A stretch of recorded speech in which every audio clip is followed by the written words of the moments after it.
Tá tudo ok, Tri? Tá dando para ver? Tá dando para ver, Bre. Tá Então aparecendo tá, gravando já. Vou fechar o meu áudio tá. aqui de apresentação. Beleza. Bem, boa tarde, pessoal.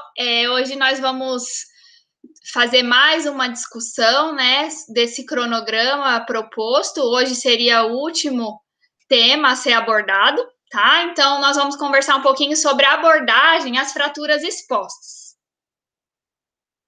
Então, qual que são os objetivos dessa aula, né, dessa apresentação?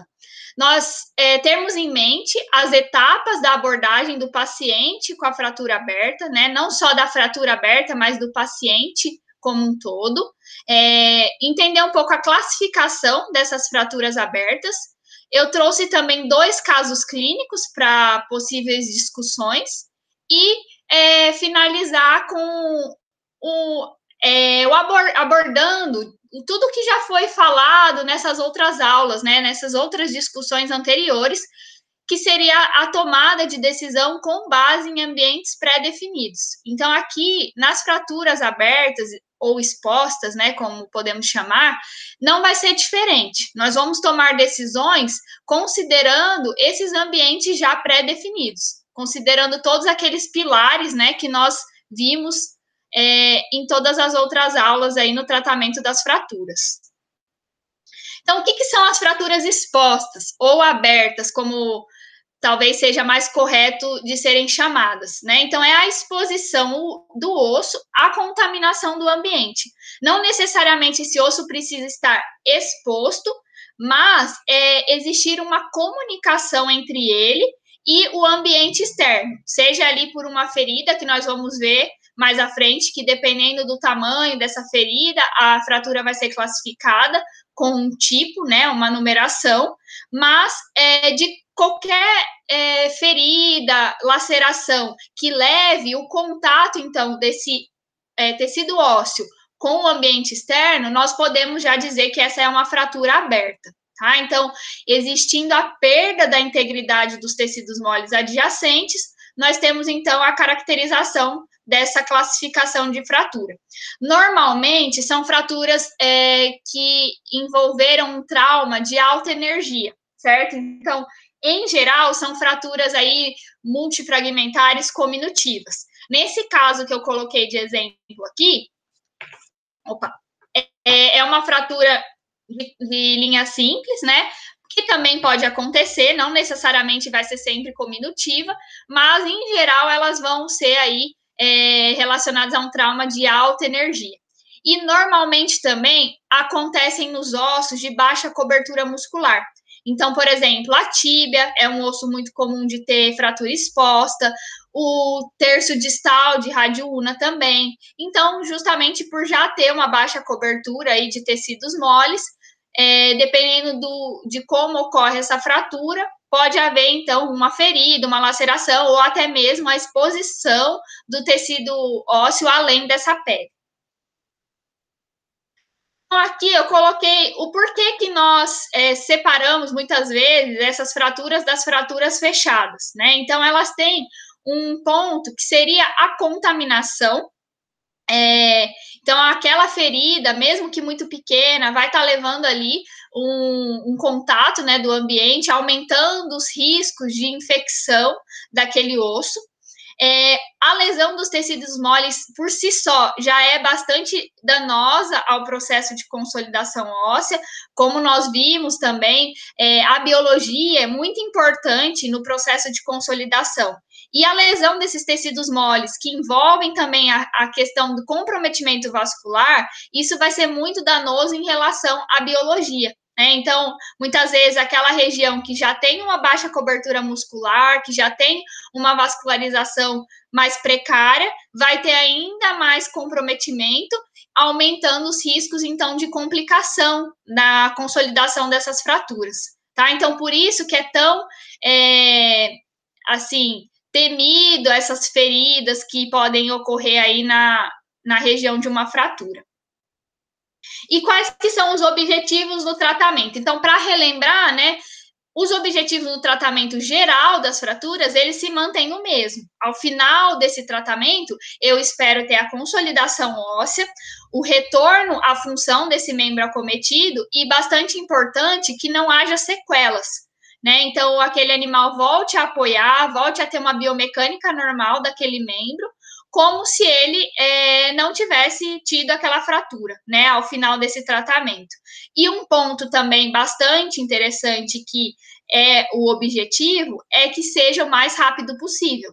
Então, eu espero que aquele animal volte a apoiar aquele membro o quanto antes, até para auxiliar no processo de consolidação e também evitar aí uma atrofia muscular mais severa, certo? Então, mesmo nas fraturas abertas, continuam esses objetivos do tratamento de fraturas, mas tem dois pontos que são extra, vamos dizer assim, são um plus, né, no objetivo que eu tenho quando a fratura é aberta. Eu tenho que prevenir, meu objetivo é prevenir a infecção.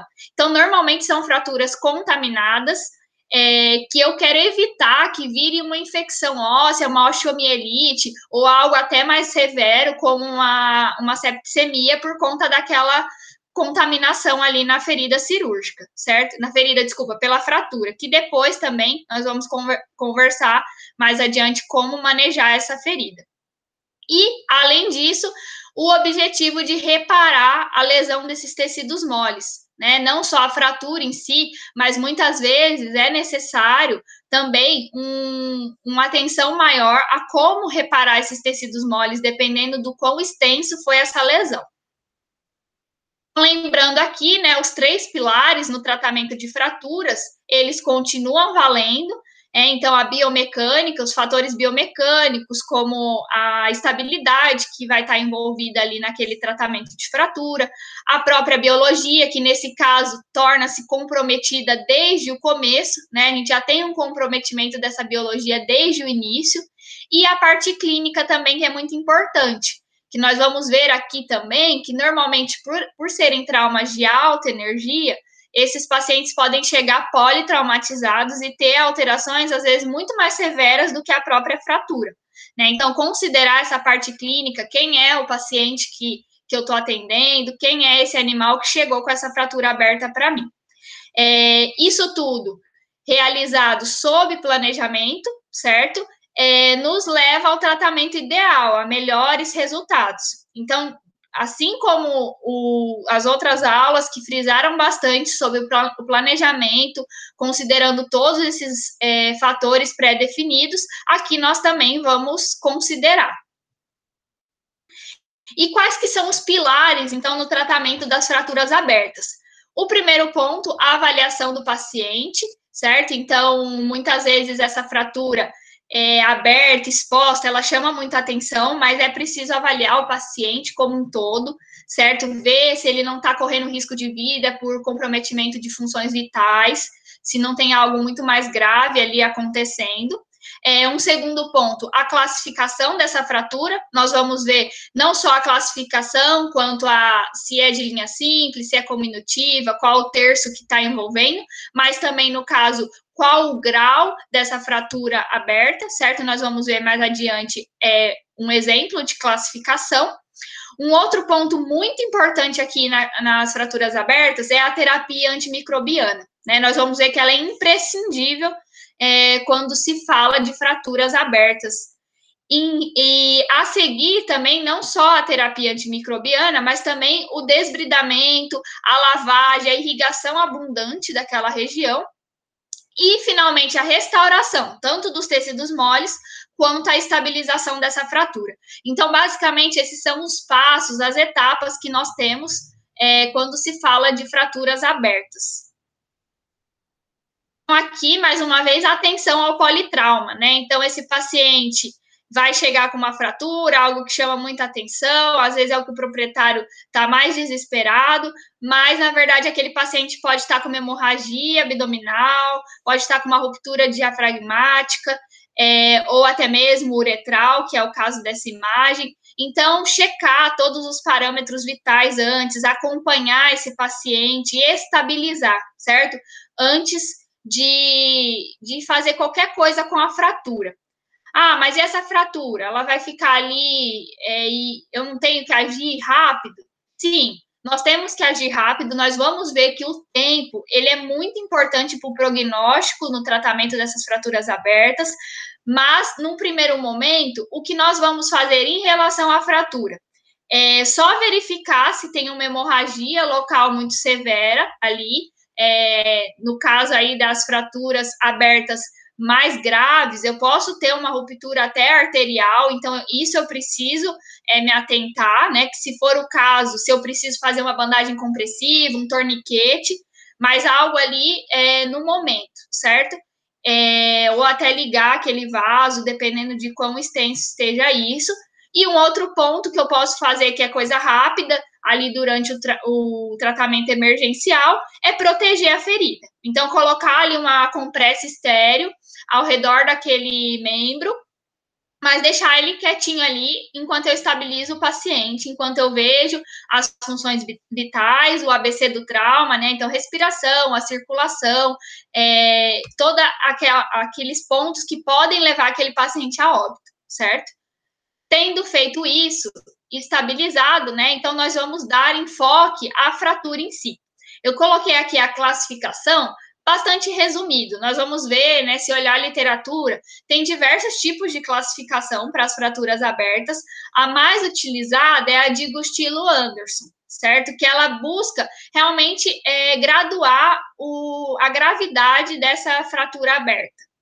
Eu coloquei aqui um exemplo, né, de classificação, que seria dividido em tipos, o tipo 1, 2, 3 e o 3 ainda em subtipos A, B e C. Então, o tipo 1 é aquela fratura com uma laceração muito pequena, menor que 1 centímetro. Em geral, são feridas limpas, certo? Tem um prognóstico melhor. Mas, de qualquer forma, é considerada aberta por ter aí essa comunicação através dessa laceração da fratura com o ambiente externo. Às vezes, algum fragmento daquela fratura gerou essa laceração e terminou criando essa comunicação, tá? Mas nada muito grave. E, em geral, essas fraturas também não têm uma cominução muito grande. Podem ser, normalmente, fraturas de linha simples. Tá? E o tipo 2 são fraturas com uma laceração, que tem uma laceração cutânea de tecidos moles um pouco maior, então aí maior que 1 centímetro, um trauma de tecidos moles mediano, vamos dizer assim, mas também não tem uma avulsão muito grande, não tem lesão de vasos muito importantes, tá? Então, é uma fratura aí aberta intermediária, vamos dizer assim. Já o tipo 3, ele é mais severo, né? E ele também vai se tornando cada vez mais grave conforme o subtipo A, B ou C, né? Então, são fraturas já com um comprometimento muito maior dos tecidos moles. E no caso da C, inclusive, igual eu comentei, o comprometimento, inclusive, das artérias locais, alguma laceração muito importante ali, que pode exigir até um reparo arterial, se necessário. Aqui eu coloquei uma foto de cada só para nós termos em mente como que seriam essas fraturas abertas. Então, aqui uma fratura de escápula do tipo 1. Então, nós não estamos vendo nenhum fragmento ósseo exteriorizado, mas existe ali uma comunicação, uma laceração bastante pequena, mas que comunica o tecido com o meio externo, certo? E isso já é um ponto a me atentar, a ter o cuidado, aqueles pilares do manejo de fraturas abertas para melhorar o prognóstico e evitar as complicações decorrentes desse contato, né? Então, possíveis infecções ou uniões retardadas, não uniões, decorrente aí dessa exposição inicial. O tipo 2, como eu comentei, ele não tem uma laceração muito severa dos tecidos moles, mas vai ter ali uma lesão já maior e muitas vezes com um fragmento ósseo exposto, tá? Mas não tem grandes danos vasculares, por exemplo, aí nesse membro. E aqui um tipo 3, essa é um tipo 3B, onde eu tenho já uma exposição maior, uma ferida, uma laceração maior, né? E também comprometimento ali de vascularização local. Aqui é um exemplo do manejo, né? Então, o animal chega aí com essa fratura, às vezes nem está dando para ver o quão extenso é isso, e assim que começa a ser feito o manejo da ferida, é possível ver que é uma laceração maior, que tem um certo comprometimento, mas já aqui num processo de limpeza, de manejo, para melhorar o prognóstico e seguir com o tratamento aí a partir dessa limpeza inicial. Aqui, nós vamos falar, então, sobre os cuidados com a ferida, inicialmente, a seguir, a terapia antimicrobiana, como que deve ser feita, e também, finalmente, sobre a estabilização da fratura. Então, de qualquer forma, essa fratura precisa ser estabilizada, nós precisamos nos atentar também ao fator mecânico, porque se houver uma instabilidade excessiva, além de eu continuar tendo um maior dano dos tecidos moles, eu também não vou ter consolidação pela questão mecânica, tá? Aqui eu coloquei um ponto que nós vemos nos estudos, principalmente em estudos humanos, que eles mostram que até 6 horas, se eu conseguir abordar essa ferida, essa fratura aberta em até 6 horas, o prognóstico ele é bem melhor, certo? Então, muitas vezes isso não depende de nós, porque esse paciente já chega aí depois dessas 6 horas, mas, se possível, se chegar aquele paciente que acabou de acontecer, eu estabilizo, em até 6 horas eu já consegui começar a dar uma atenção maior àquela fratura, melhor, certo? Em relação aos cuidados, então, com a ferida. Normalmente, esse paciente vai ter que ser anestesiado ou pelo menos sedado, né? Tem que ser feita uma analgesia, porque isso vai estar doendo bastante, e eu preciso fazer uma limpeza muito bem feita. Então, eu vou precisar ser um pouco mais agressivo, porque eu vou ter que desbridar. Então, normalmente exige anestesia desses pacientes. Um ponto interessante é que, antes de tudo, antes mesmo até de fazer a tricotomia, que também é um ponto muito importante, é proteger essa ferida, essa exposição óssea, com um gel à base de água estéril. Então, aqui um exemplo, né, o K-Med ou o KY, colocar realmente ali naquela região, para que eu evite, então, que o pelo entre ali, que se torne ainda mais contaminado, tá? Lembrando de realizar tudo da forma mais estéril possível. A seguir, depois que eu protegi essa ferida com o gel, então eu vou tirar todo o pelo daquela região, realizar uma tricotomia ampla, às vezes com a máquina, às vezes não é possível, se estiver muito cheio de sangue, com a própria lâmina, né, o tricótomo, mas tirar o pelo, porque o pelo, ele traz sujidades, ele vai comprometer ali a consolidação, certo? O tratamento daquela ferida. Então, é muito importante essa parte também da tricotomia. O desbridamento também, por quê? Normalmente vai ter tecido ali que já está necrosado, tecido que está inviável, isso eu preciso tirar, para otimizar também essa regeneração tecidual, certo? Então, o desbridamento é muito importante. O que eu ver ali que já não está mais com sinais de vitalidade, eu já posso remover, né? Então, por isso, muitas vezes também esse animal tem que estar anestesiado, porque eu vou fazer esse desbridamento mais invasivo. A seguir, então, eu protegi com gel, eu tirei o pelo, né? Fiz a tricotomia, desbridei o tecido que julguei não estar mais viável. Agora eu vou fazer uma lavagem abundante. Essa parte é muito importante também, certo? Normalmente é feito ou com o próprio soro fisiológico a 0,9%, ou pode ser até o Ringer com lactato. E também uma possibilidade é usar uma solução de clorexidina a 0,05%. Por quê? É uma concentração que não vai gerar danos ao tecido, nem o ósseo, nem ali ao tecido cutâneo. Um ponto interessante é que essa lavagem ela precisa ser bastante efetiva. E a pressão com que eu faço, ela vai influenciar na efetividade dessa limpeza, certo? Então, os estudos mostram que o ideal é que essa lavagem seja feita aí a uma pressão de 7 a 8 PSI. E, normalmente, o que a gente tem na prática para ficar mais próximo disso é a utilização de um circuito. Então, a gente pega o soro, o equipo, usa uma torneirinha de 3 vias e uma agulha e uma seringa. Para quê? Para fazer realmente a pressão com essa agulha 4012 e ter uma lavagem mais efetiva, certo? Depois de lavar abundantemente, várias vezes, com esse circuito para uma pressão maior, nós vamos, então, proteger essa ferida, certo?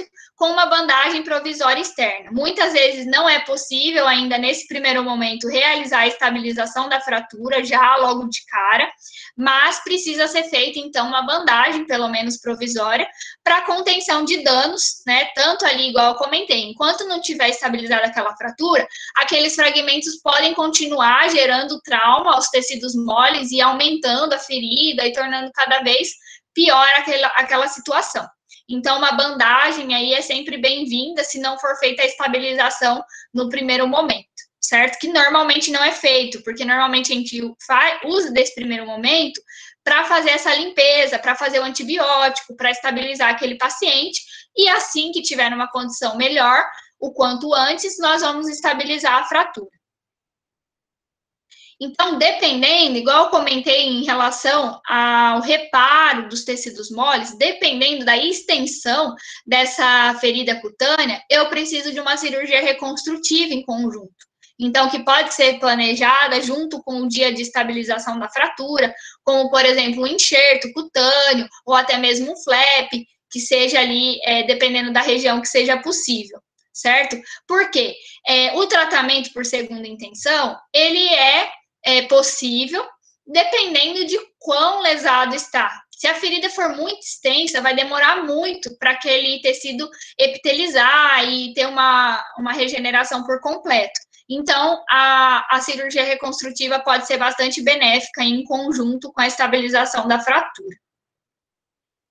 E aí, em relação à terapia antimicrobiana. Então, nas fraturas abertas, ela precisa ser realizada, certo? Então, tem ali uma ferida que comunica, eu preciso obrigatoriamente realizar a terapia antimicrobiana. E o quanto antes, né? E nós vimos que o prognóstico está diretamente relacionado ao tempo de manejo inicial dessa fratura aberta. Então, o quanto antes eu realizar essa terapia de forma intravenosa, certo?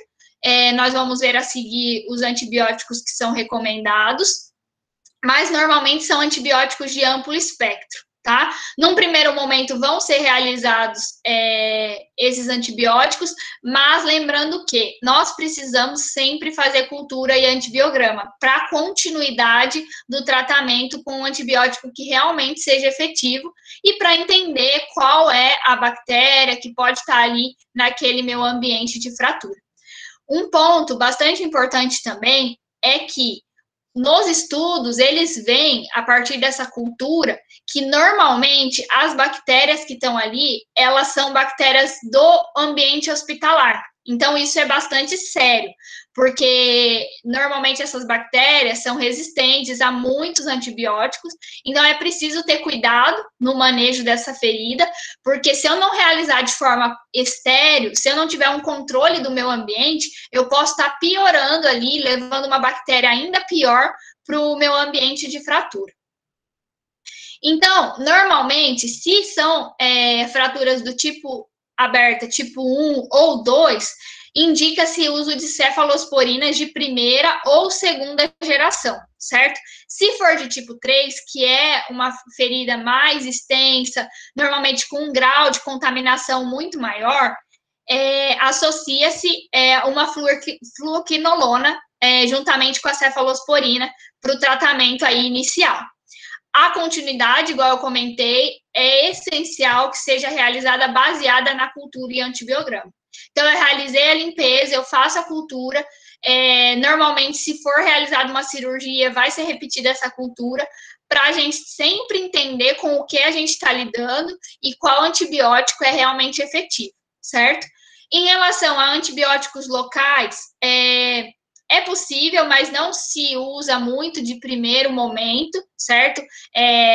O colar, né, de pérolas com antibiótico, é possível, mas não é muito comum utilizar aí nesse primeiro momento, né? Então, normalmente utiliza-se quando tem uma osteomielite já instalada, né? Nesse caso, nós estamos querendo evitar, através desse manejo de limpeza, de antibiótico, terapia, que não ocorra essa infecção, que essa infecção não se instale, certo? E, por fim, é necessária a estabilização da fratura, né? Então, assim como nós vimos em geral, fraturas em geral, é preciso levar em considerações diversos fatores, e nesse caso, além disso, o fator da ferida, né? Então, qual o grau de lesão de tecido mole adjacente? Isso é bastante importante. A classificação dessa fratura, então, não só a classificação da fratura como aberta, mas também se é uma fratura de linha simples, que normalmente é de alto strain e pode ser reconstruída, né, como nós já comentamos, a osteossíntese anatômica, ou se é uma fratura cominutiva, que eu não consigo reconstituir a coluna óssea, vou então realizar uma abordagem de uma estabilidade mais relativa, certo? E o acesso cirúrgico também precisa ser planejado, né, pensando na biologia. No caso das fraturas abertas, eu já tenho a biologia comprometida, então é bastante importante pensar também, planejar qual que vai ser meu acesso cirúrgico. E a estabilidade, se vai ser relativa ou absoluta, baseada aí nesses quesitos que nós conversamos. Então, aqui, normalmente, o que acontece? Dependendo do tipo, né, da fratura aberta, não é possível realizar uma fixação interna logo de cara, né? Eu preciso, muitas vezes, ali ter um manejo mais longo daquela ferida, daquela lesão de tecidos moles. Então, principalmente nos casos das fraturas do tipo 3, é realizada inicialmente uma estabilização temporária para contenção de danos, né, para uma estabilidade relativa inicial, e isso pode ser convertido aí em questão de 2 semanas, dependendo do caso, para um outro tipo de estabilização, que seria então a definitiva, que normalmente é uma estabilização interna, certo? Porque também normalmente não é possível manter o fixador até o final. Como são fraturas que têm um grau de lesão muito grande, normalmente são fraturas que demoram mais a consolidar. Então, durante esse processo longo, o que acontece às vezes, os pinos irem afrouxando, eu ir perdendo cada vez mais a estabilidade, então eu preciso planejar, e está no meu cronograma, muitas vezes, a conversão para uma osteossíntese definitiva. E isso tem que ser bastante conversado com o tutor, né? Porque nós vimos que são diversos procedimentos. É um tratamento realmente em etapas. Não é uma fratura comum que muitas vezes eu chego, eu já avalio, planejo e marco a cirurgia, operou, beleza, agora é só acompanhar. Não, nesse caso, está exigindo aí, talvez inicialmente, uma anestesia para desbridamento, depois uma outra anestesia para fixação temporária, e depois definitiva, e nós vamos ver que, idealmente, depois esses implantes devem ser tirados. Então, tudo isso tem que ser bem conversado e explicado, que é um processo realmente dividido em etapas. A enxertia é bem-vinda na maioria das vezes, porque realmente essa biologia já está comprometida, eu preciso dar um up ali naquela biologia local, certo? É preciso cuidado com questão de enxerto cortical, porque aquele osso pode virar sequestro ósseo, mas em geral, enxerto esponjoso, medula óssea, célula-tronco, é sempre muito bem-vindo. Não necessariamente eu vou conseguir utilizar logo de cara, dependendo do quão extensa é essa ferida. Eu vou ter que usar aí também, num segundo momento, o enxerto, mas é bastante interessante a utilização da enxertia.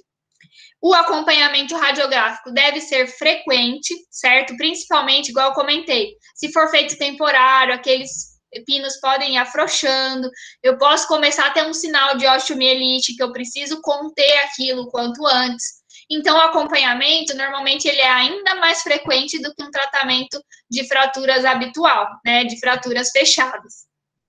E a remoção do implante, nesse caso, é ainda mais indicado, né? Porque se existir ali uma contaminação, formação de biofilme, a longo prazo aquilo pode complicar, pode gerar uma reabsorção óssea e uma osteomielite crônica. Então, idealmente, retirar esses implantes, certo? E mandar, se possível, também bastante interessante para a cultura e antibiograma, depois que retirar, seja a placa, os parafusos. Então, eu coloquei aqui 2 casos para discutirmos, certo? 2 casos de fraturas abertas. Esse primeiro caso é o Tito, é um canino macho, SRD adulto, né? Um adulto aí, meia idade. E ele chegou para a gente no hospital veterinário com essa fratura aberta, certo? A gente vê aí uma comunicação do tecido ósseo com o meio externo, já uma fratura crônica, já tinha aí mais de 20 dias, e você vê que não é um manejo adequado que foi feito dessa ferida, certo? Tem pelo aí no local, foi passado prata, tudo impregnado, uma fratura que não está sendo limpa corretamente, certo? Uma ferida, na verdade, que não está sendo limpa corretamente. Então, nesse primeiro momento, é a hora de fazer, mesmo que já passou, né? Aquelas 6 horas já foram faz tempo. Mas, mesmo assim, eu preciso ter aquele cuidado inicial com a ferida. Então, fazer a tricotomia, né? Protege ali com gel, faz a tricotomia, lava bem, lava diversas vezes, para, então, dar continuidade ao tratamento e ver o que a gente vai fazer. Então, a seguir, foi feita a radiografia, lembrando que sempre interessante fazer a radiografia do membro contralateral, principalmente nesse caso, que era crônico, tinha aí uma contratura muscular, uma perda, né, de comprimento desse rádio. Bastante interessante, então, o contralateral para poder planejar a cirurgia, ver o quanto que eu preciso ganhar ali de comprimento e qual que é o meu resultado esperado, certo? Então, aqui a radiografia já vê que tem um sinal ali de reação periosteal, então aquilo ali já não está muito bonito também, pode ser uma infecção, certo? Você vê que é algo bem crônico também, a gente vai ver na cirurgia que estava fechado o canal medular, né? Então, esse aqui é o Tito, foi feita, então, a limpeza inicial, a radiografia e uma bandagem para evitar ainda maiores danos, né? Não é porque é crônico que agora eu não preciso limpar a ferida, não preciso colocar uma bandagem. Sim, precisa, né? Tá tarde, mas antes tarde do que nunca. Então, é feita a bandagem aí até o momento de entrar aí, entramos com antibiótico para marcar, planejar essa cirurgia. Aqui, já no dia da cirurgia, já está bem melhor o aspecto dessa pele, né? A ferida já está cicatrizada. Aí foi questão de dias, né? Acho que 3 dias tratando, entrou com antibiótico, tratando insistentemente essa ferida, fazendo a limpeza, já melhorou muito, né? Então, é o momento agora de estabilizar. Então, é feito novamente uma outra limpeza bastante caprichada, né, desse membro, para, então, ser realizada a cirurgia. O que acontece? Era uma fratura muito crônica, então, invariavelmente, nós não vamos conseguir fugir de uma cirurgia mais invasiva, de uma orife, de abrir ali, de ter que destruir, muitas vezes, tecido fibrótico. Então, vai ser uma cirurgia que a biologia não vai ser preservada como gostaríamos, mas porque realmente é impossível, né? A gente tem uma contratura muscular muito severa, um canal medular fechado, então não adianta, vai ter que abrir. Mas aqui mostrando, então, né, realizando esse acesso, de preferência, sempre que possível, realizar o acesso longe, né, da ferida inicial, certo? Então, para evitar aquela ferida inicial. E aqui mostrando o sistema lá que eu comentei sobre a lavagem, aqui na hora da cirurgia também pode ser feito e deve ser feito. Essa lavagem com o circuitinho da torneira de 3 vias e a agulha, para ter aí uma pressão mais adequada, uma pressão maior, para ser mais efetiva essa lavagem. Então, lava-se diversas vezes para, então, dar continuidade à osteossíntese. Nesse caso, já tinha, então, o fechamento do canal medular, uma fibrose ali, aquilo já estava caminhando para uma não união, então foi feito uma ostectomia bem pequena, mas só para a gente reavivar e ter ali como fazer uma compressão dessa fratura, certo? Então, foi feita uma ostectomia dos fragmentos para, então, realizar a colocação de uma placa, né, uma placa com B-roll, onde foi feita a compressão do foco de fratura, certo?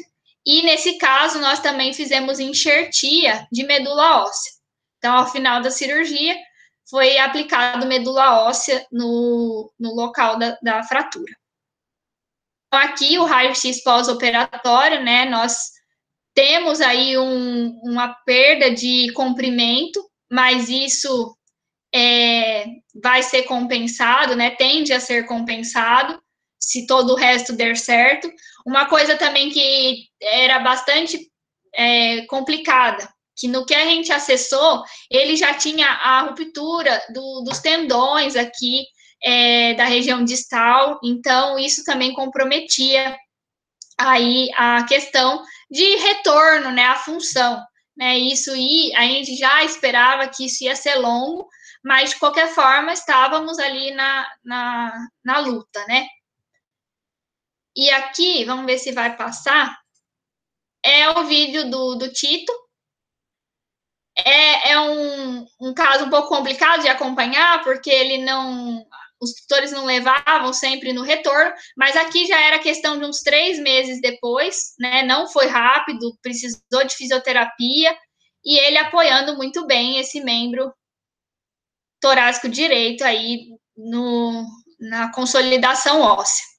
Nós vemos que ele tem um pouco de hiperextensão de radiocárpica para compensar, né, o comprimento que perdeu, mas mostrando que foi um caso que era uma fratura aberta, que era crônico, que tinha muitas chances de dar errado, mas que, se feito o passo a passo, o planejamento, temos aí um resultado satisfatório.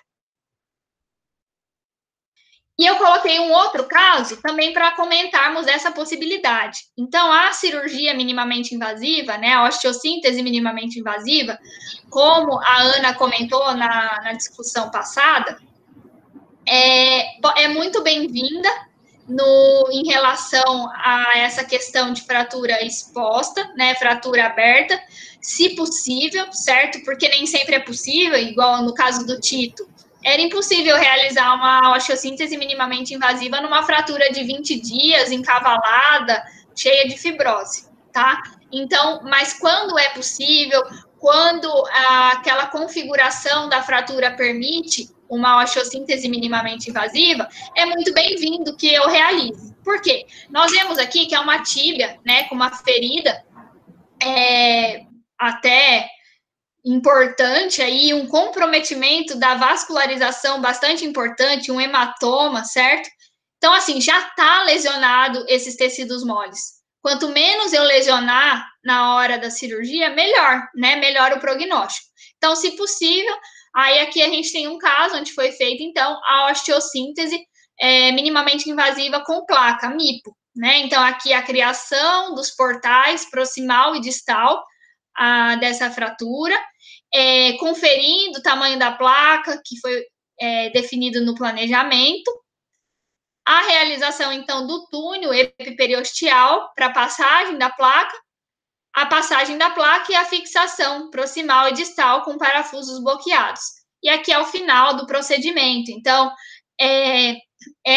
um membro que está com um aspecto, né, comprometido, um hematoma muito grande, mas como eu conseguir ser menos invasivo, melhor, certo? Melhores as chances de sucesso, né, e de recuperação mais rápida. Então, o prognóstico, né? O prognóstico, como nós vimos ao longo aí da aula, ele vai depender muito do tipo de fratura, certo? Do quão grave foi essa laceração dos tecidos moles, o comprometimento vascular, então o tipo de fratura, o tempo, nós vimos que é uma corrida contra o tempo, o prognóstico está diretamente relacionado ao tempo que eu vou agir, certo? Nos cuidados iniciais dessa fratura e depois também na estabilização, isso é muito importante e vai ser importantíssimo para o prognóstico. O correto planejamento cirúrgico, então, assim como o tratamento de fraturas em geral, se eu planejar, eu tenho na hora maiores chances de sucesso, eu vou ter ali mais de um plano cirúrgico, porque nem sempre é aquilo que eu estou esperando, certo? Então, é imprescindível também, o prognóstico melhora quando eu planejo a cirurgia antes, e os cuidados pós-operatórios também são bastante importantes, certo? São feridas que, dependendo, se eu conseguir fazer uma reconstrutiva, é muito legal, né? Porque eu melhoro o tempo de recuperação dos tecidos moles, mas normalmente, dependendo se forem extensas, mesmo realizando a reconstrutiva, são feridas que não dá para deixar o tutor cuidar em casa, né? Então, mesmo que ele não fique internado, vai ser um paciente que provavelmente vai ter que retornar diariamente ao consultório, ao hospital, para poder fazer essa troca de curativos, inicialmente de uma forma mais estéril possível, para evitar, então, aí a contaminação também pós-operatória. E como considerações finais, eu coloquei, então, que devemos avaliar o paciente como um todo. Então, de qualquer forma, né, isso deve ser sempre feito, mas, nesse caso, lembrar sempre que são traumas de alta energia, normalmente, são pacientes que estão ali com alterações concomitantes, que muitas vezes não são perceptíveis ao tutor, mas aquilo precisa ser diagnosticado por nós, certo? Agir prontamente, então, o quanto antes, melhor, e de forma eficiente, né? Então, realizando criteriosamente cada passo, não querendo pular etapas, manejando bem aquela ferida, realizando antibiótico, cultura, então, tudo nas etapas. E é uma abordagem em etapas. Então, como eu comentei, conversar com o tutor, né? Conversar, explicar que é em etapas. Às vezes aquele tutor vai falar, nossa, mas então não é mais fácil amputar? Não, explicar para ele que a nossa objetivo é sempre tentar manter aquele membro, né? Se aquilo for viável, mesmo que em etapas, é o nosso objetivo, né? Tentar trazer o tutor para junto com a gente, porque vai ser bastante importante aí nessa jornada que se estende no tratamento dessas fraturas abertas, que nem sempre é tão rápido, certo?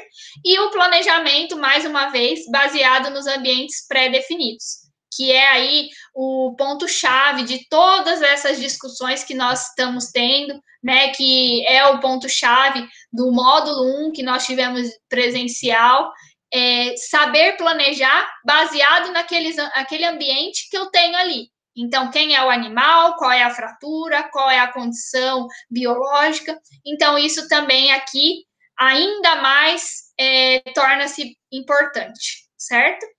Eu gostaria de agradecer, coloco-me à disposição para discutirmos eventuais casos, dúvidas que houverem, até para quem depois for assistir no YouTube, pode mandar lá no grupo para a gente, e muito obrigada.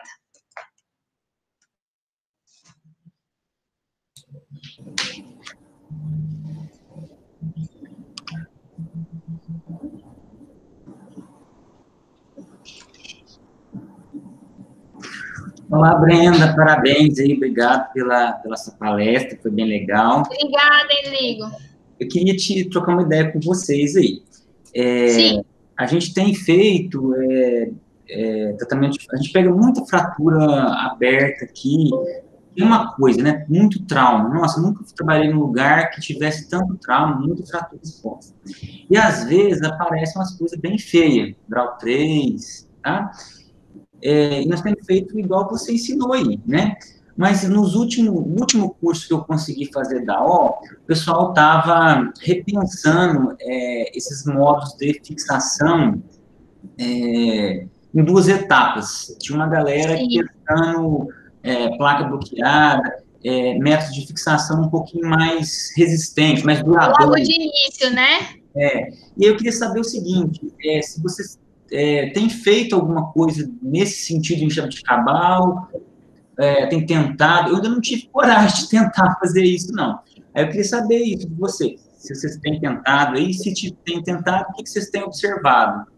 Então, normalmente a gente parte para essa linha de, se possível, ali, de tiver cobertura de tecido para colocar, por exemplo, uma placa, já colocar, né? E tem tido bons resultados. É que teve um caso que eu não consegui trazer aqui, mas que até o pessoal colocou aumento na cirurgia, já logo de início, né? Então, assim, eu acredito que tendo tecido ali para cobrir, né, para a gente, porque também, se for muito grande, é inviável, por conta que não vai, aquela placa não pode ficar exposta, né? Mas o que a gente tem percebido é que, sempre que possível, já tenta-se essa estabilização aí já definitiva, né? Então, normalmente, principalmente se for tipo 1, já vai para definitiva, e a tipo 2 também. A tipo 3, que ainda fica naquela questão de uma ferida muito ruim para conseguir pôr uma placa. Mas, realmente, é uma linha aí que vem sendo defendida. Eu não lembro se é esse ano que ia ter uma palestra dessa no Congresso, mas é até um tema que é, assim, atual, né? Porque a ideia antes falava, não vai pôr placa bloqueada lá, que vai formar biofilme, mas não é bem isso. Então, o que a gente tem percebido é que, realizando realmente essa abordagem inicial, essa lavagem, uma pressão boa ali, e a cultura, né, que é bastante importante, tem tido bons resultados usando a bloqueada, mesmo quando tem uma ferida aí. Não sei se você algo a mais, Tri? Eu tô com som ou não tô com som? Agora tá. Eu acho que é isso mesmo, Bre, porque antigamente sempre falavam, né, que não, que tinha que ser só fixador externo, mas atualmente a gente tem trabalhado mesmo com a cultura, né, já de imediato, e a aplicação dessa placa. Eu acho mesmo, Bre, que você comentou do congresso, acho que era no congresso mesmo que ia ter uma palestra sobre isso. O Tito mesmo, né, a gente já logo de cara pôs ali uma placa bloqueada. Assim, era uma fratura crônica, né? Mas a ferida não estava ali tão recente. A gente aguardou, acho que a gente aguardou tratando a ferida alguns dias só, né? Foi questão, acho que de uns 3 dias. E aí a gente já fez aquela... Essa parte de necrose, né? E sim, fazer mais gerar um ambiente de tecido de granulação, e partimos para a cirurgia para aplicação de placa mesmo. E aí, no caso dele, a gente usou antibiótico por bastante tempo, porque baseado na cultura, né? Porque realmente veio ali, eu não lembro exatamente qual que foi a bactéria, mas a gente usou ali por 2 meses o antibiótico, mas não tivemos problema com o implante em si, né? Não teve reabsorção óssea, não teve aspecto de osteomielite depois, e foi a bloqueada ali logo de cara. Nem complicação na ferida, né? Não. Ele só demorou um pouco para realmente apoiar, mas porque era um caso que é crônico e ele tinha muita lesão de tendão junto ali também.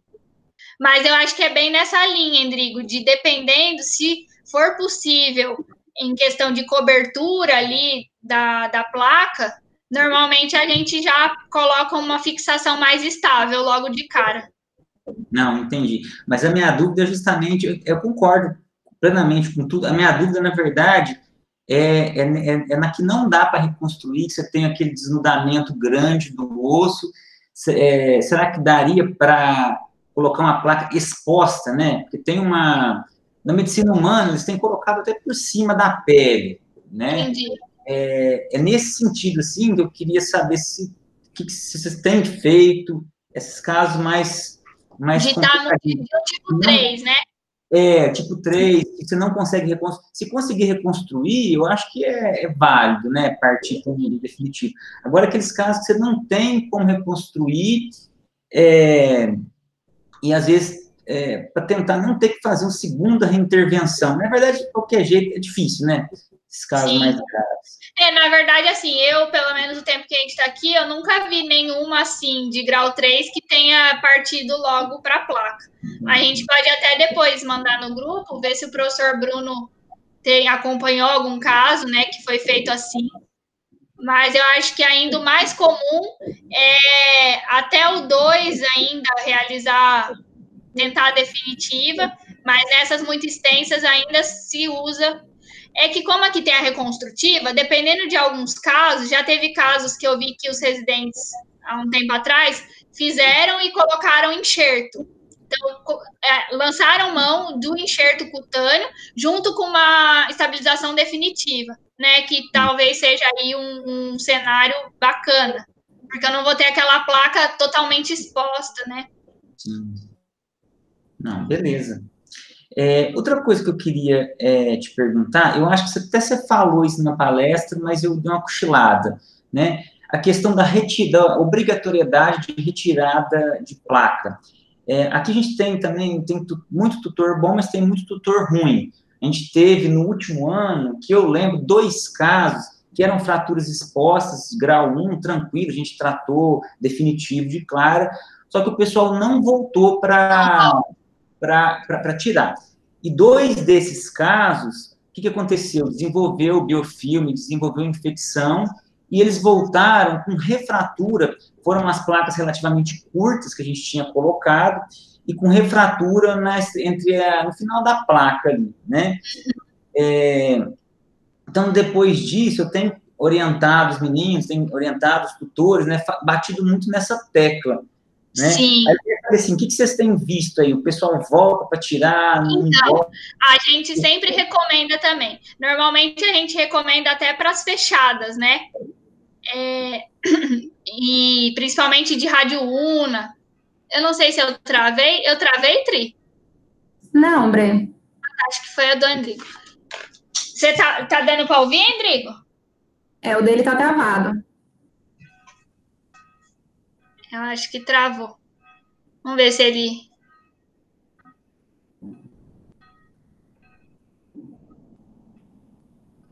Se ele consegue voltar. Tá tocando sino aí, né, Bre? Tá. Sino das 6 da igreja. 6 horas. Deixa eu ver se ele tá no chat aqui. É que às vezes travou só a imagem, né?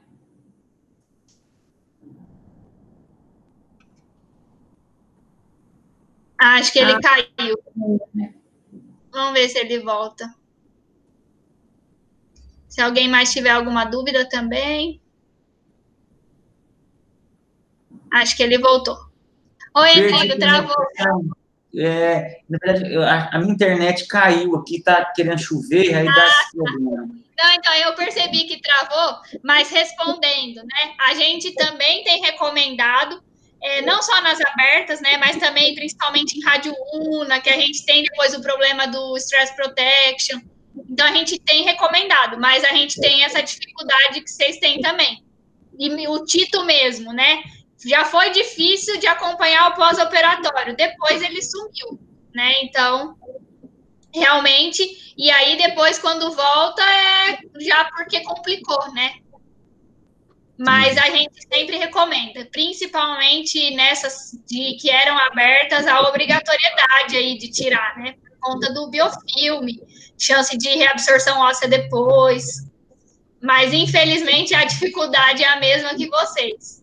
Esses pacientes somem, principalmente porque aqui a gente recebe muito paciente de cidade da região, né? Então, paciente que nem é daqui de Jaboticabal. A maioria é assim, né? E aí eles não voltam. Depois que apoiou, ninguém volta mais. Só volta quando dá o problema. Até o Frango esses dias comentou uma, né, Bre, que eles fizeram, acho que foi radiona, que não era ferida aberta inicialmente, foi uma cirurgia aparentemente super tranquila, mas é uma radiona. E depois de um ano, né, o paciente ele realmente não veio nos retornos, não teve um acompanhamento, e depois de um ano ele procurou o frango porque a placa veio exposta, já estava com uma ferida aberta e provavelmente já estava contaminado, e aí sim, vem toda aquela complicação como se fosse uma ferida primária realmente de uma fratura exposta, né? Mas realmente não tem fratura, mas é uma instalação de uma infecção numa região que já foi operada, né? Acontece muito disso mesmo. Principalmente radioune e tíbia, né? Que dependendo da placa que foi usada, começa a querer expor ali, aí vira uma contaminação como se fosse inicialmente aberta, igual a Trícia comentou. Mas acho que é isso. A gente pode depois mandar lá para ver se o Bruno se aqui já foi feito algum caso assim de grau 3 com placa direto para a gente ver. Eu, na verdade, ainda não tive coragem. Já tive uns 2 casos que eu quis colocar na tradicional, não sei, vou dar uma nivelada ali, para granular, para conseguir fechar. Eu queria assim, experimentar um dia, que não dá para fechar, não dá para reconstruir. Já mandaram uma placa ali direto. Acho que foi o Rio que mostrou um caso desse, não lembro mais, e com resultado legal. Mas, assim, no caso, né, eu fiquei meio de tentar coisa meio doidona. Dá um pouco de medo mesmo, né? Ainda mais porque depende do cuidado daquele, às vezes vai para casa, né? Como que fica aquela placa lá, o tutor fazer curativo. Isso aí.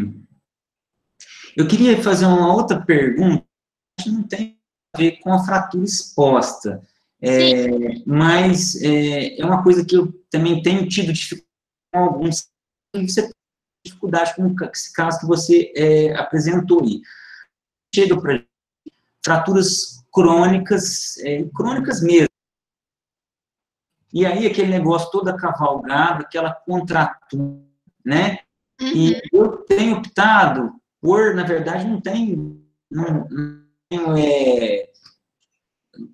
conhecimento alternativas, né? A gente tem cortado o osso, ver o que dá para não ter curta.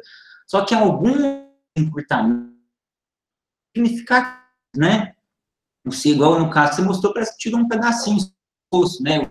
Pensou com hiperextensão articular. Aí eu queria ver, assim, se tem alguma outra alternativa ganhar, para a gente conseguir ganhar esse momento de intervir, ou se não, fazer isso depois de consolidar, colocar um Ilizarov, uma coisa mais completa.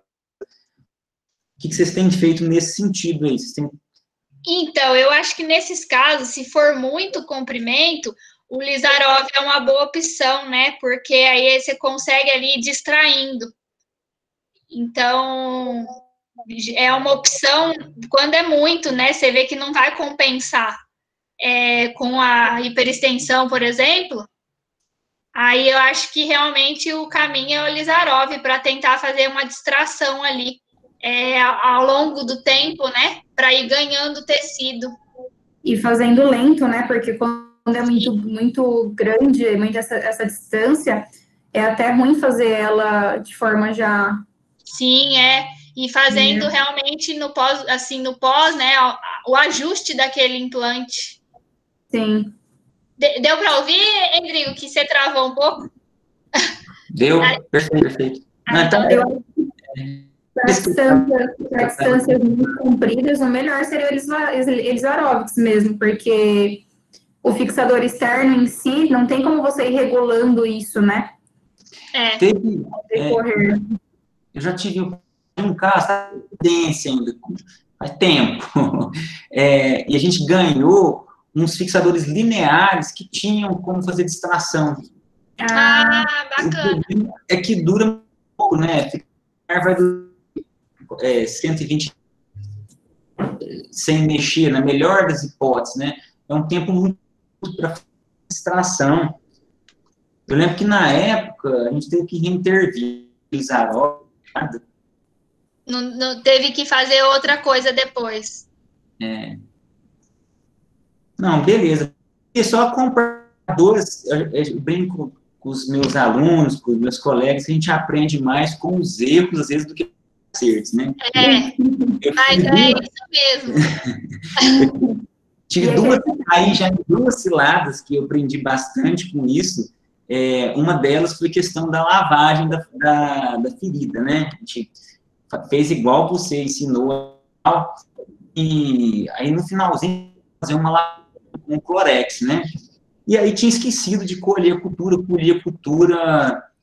depois de jogar o Clorex. Aí mandei para a cultura, mas como já tinha lavado com Clorex, não cresceu nada. E acabou que a gente ficou naquela confiança, fizemos um antibiótico padrão ali, não estendemos muito, daí a pouco voltou o cachorro com infecção. Aí só o pessoal, vou lavar com Clorex, tem que colher a cultura antes de lavar com Clorex. Lava com solução que não tem um antimicrobiano. Isso, é verdade, isso é bastante importante. E a outra cilada, eu adoro lá os BIDs, eu sou bem fã daquele negócio. Do antibiótico local. E aí, nessa ânsia de não ter que reintervir, não esperar antibiograma, não sei nem se ia ter bactéria, falar, já está aqui, vamos meter um BID lá, né? Aí, o que aconteceu? A hora que saiu a cultura, o antibiótico que eu tinha colocado no BIDs, a bactéria era resistente. Então, isso na literatura fala de controvérsia, então que muitas vezes não é muito indicado, né, usar de cara porque você não sabe.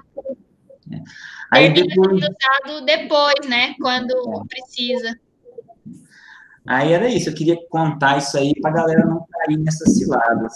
Mas é importante isso mesmo, que a gente não repetir o erro do outro é a melhor coisa, né, que você aprende junto. É isso, meninas. Mas muito obrigada, Henrique, pela discussão. Apesar de pouca gente, foi produtivo, né? Foi produtivo, Pessoal que assistir também, se quiser depois mandar. Pessoal que assistir depois, se tiver caso para contar também, a gente tá aí no grupo. Beleza, então, meninas. E se Deus quiser, em janeiro estaremos juntos, né? Se Deus quiser. Voltando aí à atividade no presencial. Tá joia, então. Então, tá bom, gente. Então, tá bom, gente. Boa noite a todos. Até mais. Boa noite. Tchau. Tchau, tchau.